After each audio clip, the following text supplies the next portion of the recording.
Чӑваш чӗлхи пурчухне тӗнче путмейн. Куда мы мелись, истяну И туған тіл, и матур тіл, әткәм әнкәмнең тілі.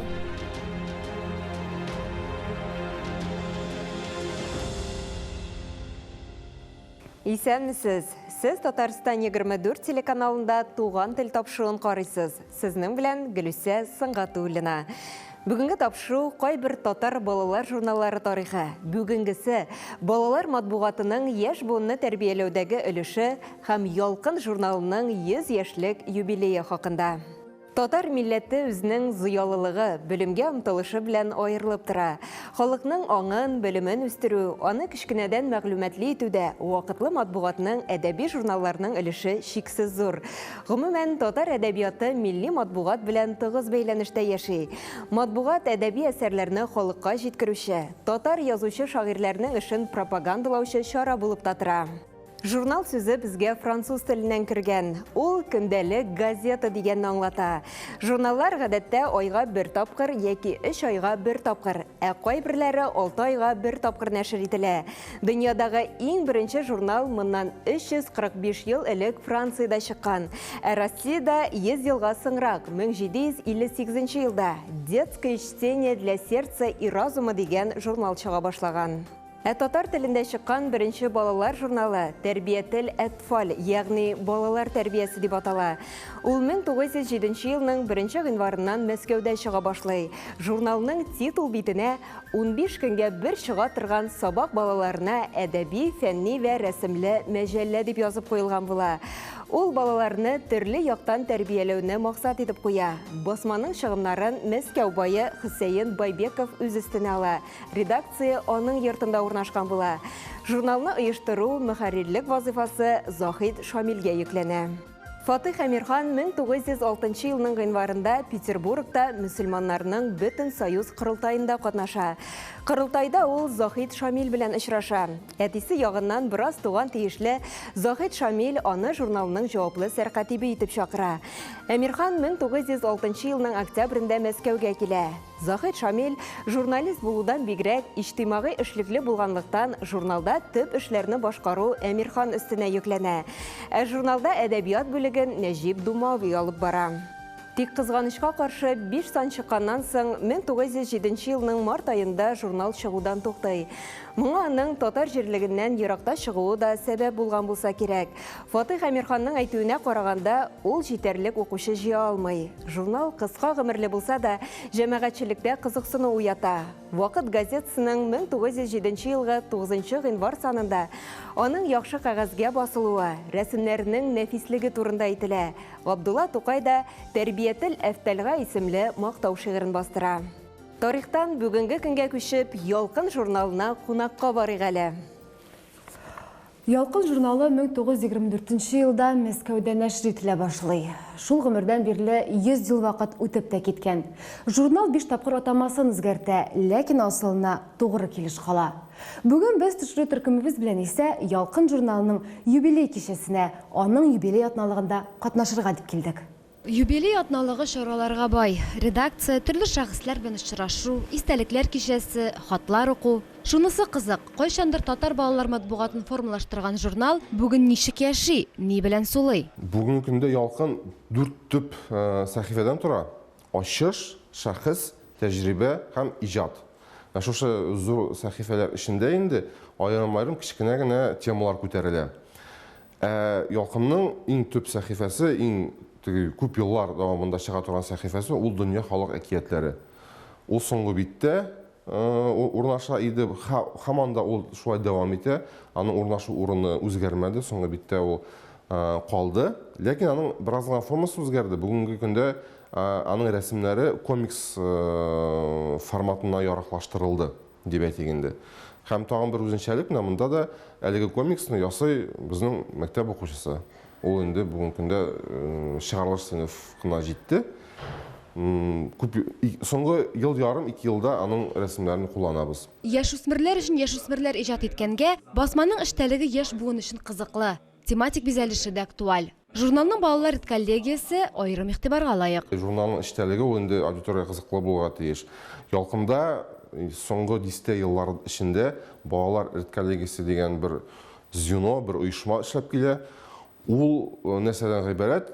Анда бары тик үсмерләр, бары тик менә шушы мәктәп яшендәге журналистика белән кызыксынган балалар керә әлеге балалар коллегиясенә һәм алар журналның эчтәлеген формалаштыра.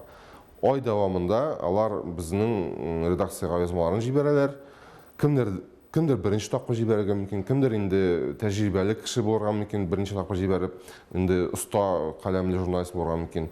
Ләкин аларның барысы да алар мәктәп яшендәгеләр, югары сыйныф укучылары. Менә безнең журналның 48 биттән тора икән журнал, шуның 30 биттән артыгы дип әйтик инде балалар коллегиясе әгъзалары тарафыннан язылган язмалардан тора.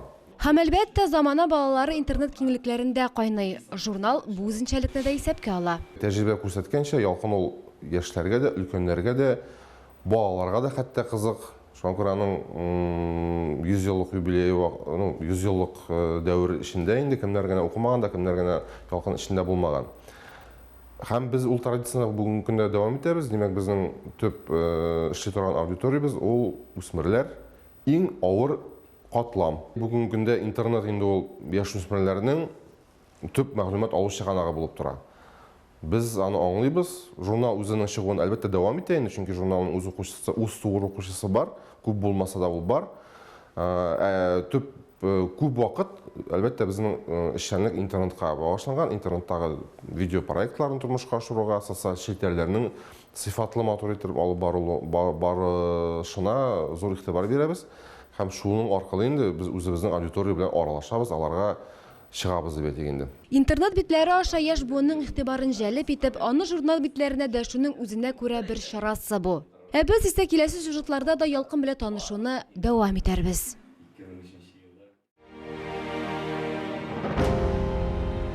1913 елда Казанда «Ак юл» дип аталган балалар өчен рәсемле әдәби журнал чыга башлый. Беренче саны 1913 елның 15 апрелендә басыла. Ул 2 атнага бер тапкыр чыга. Аңлаешлы җиңел теле, бай эштәлеге һәм яхшы техникасы буенча ул шул чор заман матбугатында күренекле урын били. Журналның эшендә яңа таныла башлаган яшь язучылар катнаша. Алар арасында Габделбари Баттал, Фатих Сәйфи Казанлы, Садри Җалал, Шахид Әхмәдиев, Нәқи Исәнбәт, Сәгыйд Сүнчәләй, Зыя Ярмәки, Шәйхулла Алкин һәм башкалар була. Журнал Беренче Бөтендөнья сугышы вакытында 1916 елның 22 гыйнварында 74 саны чыгып туктала. Журналның нәшире һәм мөхәррире Фәхрелислам Агиев була. Кечкенә иптәшләр исә төрле елларда төрле исем астында чыгуына карамастан, бүгенге көннәргә кадәр килеп җиткән иң озын гомерле балалар журналы. Ул 1924 елның мартыннан Мәскәүдә чыга башлый. Журнал гарәп язуында була. 1928 елдан кечкенә иптәшләр латин графикасына күчә һәм Октябрь баласы дип атала башлый. 1929 елда аның мөхәррире итеп Муса Җәлил билгеләнә.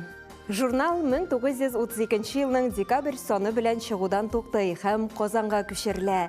Казанда беренче саны Пионер каләме исеме белән айга бер мәртәбә 1933 елның гыйнвар аенда чыга башлый.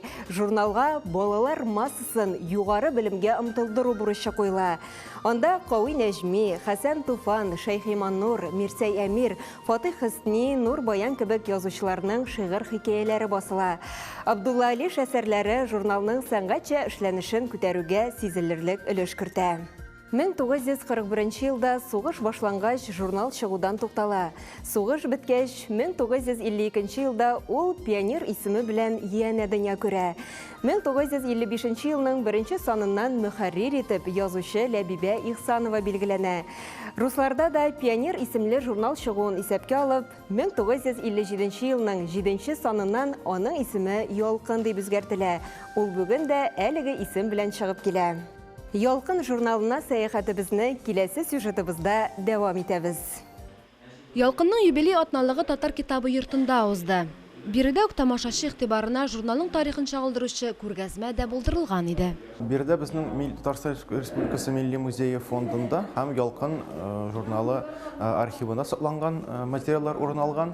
Әлбәттә, бөтен кешенең игътибарын җәлеп итә мондагы төрле елларга чыккан журнал тышлыклары, әмма редакция тормышын чагылдырган фотографиялар кызыклы, чөнки монда безнең 70нче еллардан алып 2000нче елларга кадәр редакциянең төрле составларын күрергә мөмкин. Алыштыргысыз, мәсәлән, Эльмира ханымны, төрле елларда баш мөхәррир булган затларны, ветераннарны. Әлбәттә, ул журнал тарихын никадәр бай һәм эчтәлекле икәнен күзалларга ярдәм итә. Журнал Советлар Союзының югары бүләкләренең берсе почет билгесе ордены белән бүләкләнгән, биредә шушы орденны күрергә мөмкин. Һәм әлбәттә, менә журнал төрле елларда Муса Җәлил премиясына лаек булган, Абдулла Алиш премиясына лаек булган шул бүләкләрнең тамгалары, туш тамгалары биредә урын алган. Журнал 5 тапкыр атамасын үзгәрткән дидек. Иң башта кечкенә иптәшләр исеме белән чыкса, тора-бара Октябрь баласы, Пионер каләме, Пионер һәм Ялкын атамасы астында нәшер ителә. Биредә без журнал тарихыннан аның 30нчы елларга чыккан саннарын күрә алабыз. Пионер каләме булып чыга 30нчы елларда. Пионер каләмендә, мәсәлән, 4нче елда Шәриф Камалга багышланган аерым сан бастырылган. Һәм биредә Шәриф Камалның үзенең портреты да бар, кызык әсәрләре дә бар. Менә шушы саннарга аеруча кызыклы, чөнки Пионер каләме булып чыккан елларда журнал Совет идеологиясын таныту белән шөгыльләнә вакытта менә татар балаларына Советлар Союзы дәүләтендә менә бу яңа идеологияны балалар телендә аңлатыр өчен кызыклы язмалар да бастырганнар. Биредә ул язмаларны, ул вакытта чыккан кызыклы материалларны күрергә була. Һәм әлбәттә, редакция архивында сакланган кадерле экспонат журналның беренче саннарының берсе, кечкенә иптәшләр булып чыга башлаган журнал үз вакытында. Бу аның 25нче елгы 10нчы саны. Әлбәттә, күргәзмәне әзерләгәндә фәнни белгечләр төрле кызыклы фактларга да тап булганнар. Тематик ягыннан, мәсәлән, ничек үзгәреп тора журнал, ул бик кызыклы. 90нчы еллар башында чыккан журнал, ул яшүсмерләргә, балаларга юнәлгән булса да, анда бик нык үтә дә милли һәм тарихи язмалар чыгып бара. Яки, мәсәлән, әгәр игътибар итсәк, безнең 30нчы елгы басмаларда, 50нче елгы басмаларда журналның һәр санында диярлек теге яки бу Совет җитәкчесенең лидерының фотографиясе басыла. Анда Ленин да, Сталин да, башка җитәкчеләр дә. Ул шулай менә балаларга сеңдереп бары өчен бирелгән язмалар. Ялкынга әверелгәч, Ялкын булып чыккан беренче сан 57нче елның июль санында журнал инде Ялкынга әверелә. Бу менә без белгән Ялкынның беренче саны дисәк тә буладыр. Һәм әлбәттә, анда шулай ук ул дөнья яшьләр фестиваленә багышлап материаллар урнаштырылганнар. Шулай итеп, менә идеология һәм балаларга, яшьләргә файдалы материаллар да бергә үрелеп барган. Шунысы сөендерә. Гасырларны урап узып, елларны җиңеп, журнал яши, үсә һәм яшь буынның якын дусты булып кала бирә.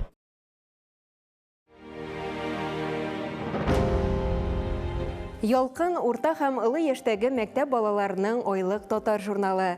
Ул Абдулла Алиш, Муса Җәлил премияләре лауреаты. Шулай ук Ялкын журналы почет билгесе ордены кавалеры.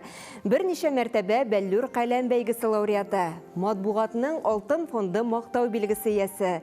Ялкын журналының башка матбугат чараларынан айырмалы буларак балалар редколлегиясе да бар. Журналның аудиториясын 6 яшьтән 18 яшькә кадәрле балалар һәм үсмерләр тәшкил итә. Балалар өчен чыгучы тагын бер зур күләмле журнал Салават күпере. Аны 1989 елда язучы Зиннур Хөснияр уйлап таба. Беренче саны 1990 елның март айында чыга. Бүгенге көндә журналның баш мөхәррире Зиннур Хөсниярның кызы Зилә Хөснетдинова. Салават күпере 5-12 яшьтәге балалар өчен татар телендә басыла торган журнал. Ул бәхетле һәм гамсыз балачак елларының матур символы кебек. Әлеге басма сабыйларның дөньяны танып белү эшчәнлеген оештыруга, аларның физик, интеллектуаль һәм эмоциональ үсешен тәэмин итүгә, гаилә һәм әйләнә-тирә мөхит белән гармонияле мөнәсәбәтләр урнаштыруга ярдәм итә. Тағын бір балалар журналы үзінің юлын 1923 елда еш пионер газетасы буларак башлаған.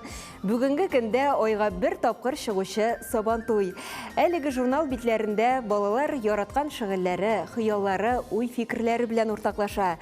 Туган телебездә кызыклы шигырьләр, мөгъҗизалы хикәяләр, рәсемле әкиятләр, сканвордлар, комикслар, күлдергечләр белән таныша. Журналның баш мөхәррире шулай ук Зилә Хөснетдинова. Республикабызда татар телендә эшләп килүче масса күләм мәгълүмат чаралары, халкыбыз культурасы, телебез үсешенә зур йогынты ясап, төрле илләрдә яшәүче татар милләтен берләштерүгә нигез булып тора. Шул ук вакытта татар балалары өчен махсус басмаларның аз булуына басым ясамый мөмкин түгел. Әлбәттә, бу ихтыяҗдан килә торгандыр. Заман балаларына китап, журналлар укыту, матбугат белән кызыксындыру җиңел түгел. Тик шулай да басма матбугатны саклап калу ул безнең изге бурычыбыз. Чөнки матбугат ул ел язма, тере тарих. Ярый хуш, Ялкынның редколлегиясендә эшләүче журналист кызлар белән дә танышыр чак җиткәндер. Ялкын ул эш урыны гына түгел, ул яшәү рәвеше, чөнки нәкъ менә бирдә мин инде 2013 елдан бирле һәм шигырьләрдән башланып китсә, әлеге юл хәзер инде зур журналистик материаллар һәм инде видеопроектлар белән дәвам итә һәм журналга мин әлбәттә инде бик зур рәхмәтле, чөнки ул зур мөмкинлекләр бирде, ишекләр ачты дип әйтергә кирәк. Нәкъ менә журнал мине укытып чыгарды, 4 ел бакалавриатта укырга мөмкинлек бирде. Целевик буларак мине сойлап алды һәм шул рәвешле укытып белем бирде һәм үзенә эшкә дә алды. Димәк, ул әле эш урыны белән дә тәэмин итте дигән сүз. Һәм шулай ук менә ишекләр ачты дидем бит. Язу сызудан тыш без әле бирдә видеопроектларда да катнашабыз, төрле яңа әйберләр уйлап чыгарабыз. Шуның өчен дә Ялкын ул инде тормышта зур роль уйный дип әйтә алам. Бүген Ялкында эшләүче кызлар әлбәттә өлкән буынның тәҗрибәсен дәвам итә. Мисал өчен истәлекләр кичәсендә дә нәкъ шулай булды. Басмада хезмәт куйган йолдызлы шәхесләр хатирәләрен генә яңартып калмады, яшьләргә үгет насихатын да җиткерде. Минем өчен Ялкын ул беренче чиратта минем беренче рәсми эш урыным, гомумән мине журналистика дөньясы белән таныштырган басма мәгълүмат чарасы һәм Ялкында нәкъ менә минем өчен зур мөмкинлекләр ачылды.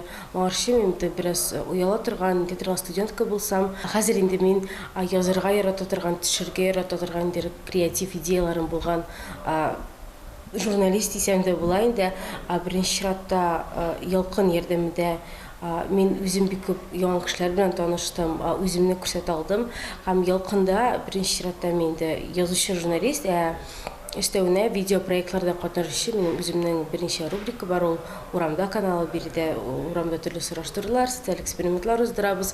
Кыскасы, Ялкын миңа һәр яктан үсәргә ярдәм итүче шундый яраткан эш урыным булды. Күреп торасыз, журналның редакциясе яшь, өметле һәм максатчан, чын мәгънәсендә ялкынлы яшьләр. Мин үзем КФУның Алабугадагы филиалында укыдым. Рус теле һәм рус әдәбият факультетын бетердем. Һәм шул укыган вакытта мин үземнең журналистика белән бәйләп карарга теләвемне аңладым. Һәм нәкъ менә Ялкынга беренче язмаларымны җибәреп карадым. Ялкын мине Байлык әйткәндә татар дөньясы белән таныштыручы бер мөхит булып торды. Татар яшьләре, татар яшүсмерләре белән элемтәгә керергә булышты дисәм дә буладыр. Беренче шигырьләрем Ялкында чыкты. Редакциядә без инде гел кызлар гына дисәм дә була торгандыр.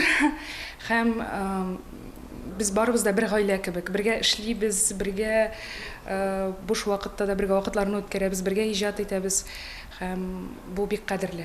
Без исә үз чиратыбызда басмага да, аны әзерләүче редакциягә дә бар уңышлар, якты киләчәк теләп калабыз.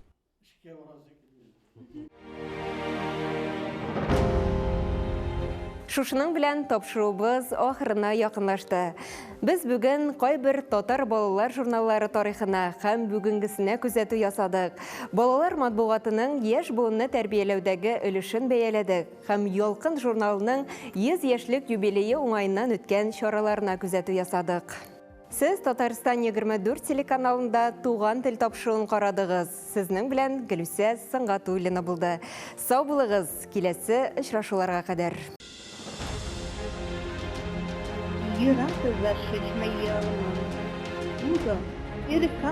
Чаваш челги бурчухне, тінже путмейді. Куда мумелис, истяму И туған тіл, и матур тіл, әткәм әнкәмнең тілі.